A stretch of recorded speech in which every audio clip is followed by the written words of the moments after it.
Hello and welcome to Open the Book. It's my turn this week to read you a story. And the story is called The Wise King. Last week we heard about little David beating big Goliath. If you remember, that young boy grew up to be a wise and good king. When he died, his son Solomon became king. But it wasn't an easy job. But before we open the book and before we read the story, let's do the rap. Are you ready? Let's open the book. Let's take a look. Let's listen and see how good God can be. Oh, let's take a look. Once more, a bit quicker and perhaps a bit quieter. Let's open the book. Let's take a look. Let's listen and see how good God can be. Oh, let's take a look.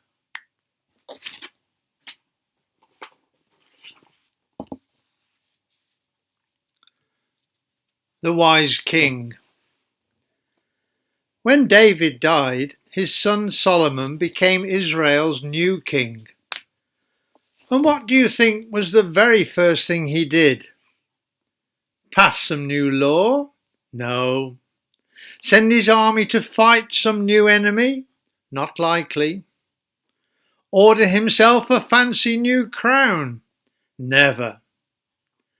No, the first thing he did was to kneel down before God and pray.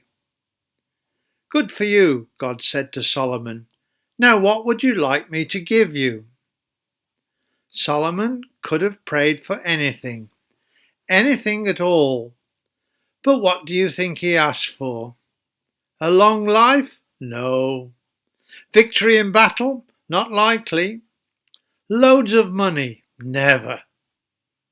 No, the only thing he asked for was wisdom. It's going to be hard ruling over all these people, he prayed, and I want to do the best job I can. So help me, God, give me wisdom to make the right choices and do the right things.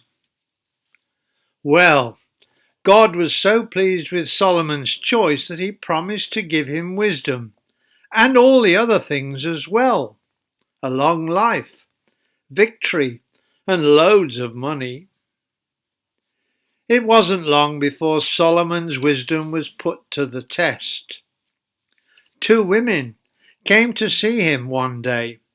One of them was holding a baby. The other one was very unhappy. That woman stole my baby, she cried.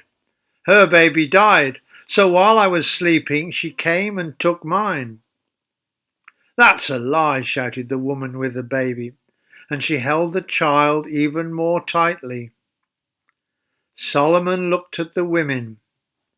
Solomon looked at the baby. And what do you think he did?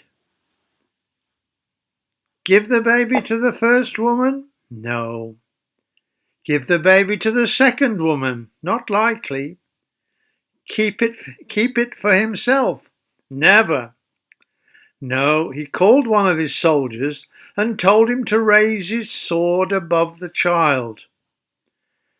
Now cut the baby in half, Solomon ordered, and each of the women can have a piece.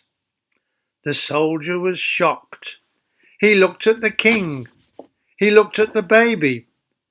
But before he could use his sword, the woman who claimed her child had been stolen cried, Stop! Let her have the child.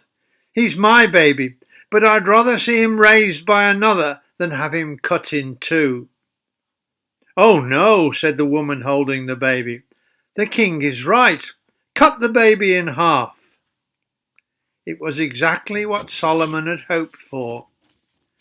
Now I see who the real mother is, he said. She would rather give up her child than see it harmed. And he took the baby from one woman, and gave it to the other. And what do you think God's people did? They clapped, they cheered, and they thanked God for giving them a king who was both wise and good.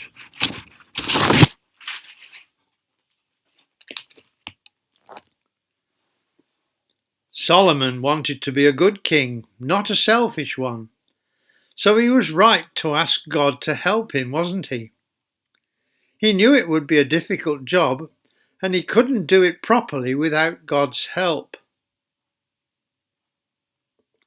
It's very hard to be wise like Solomon, especially when there are difficult jobs to do. Close your eyes and think about people who need to be wise. The world leaders, the politicians, teachers, parents, and carers.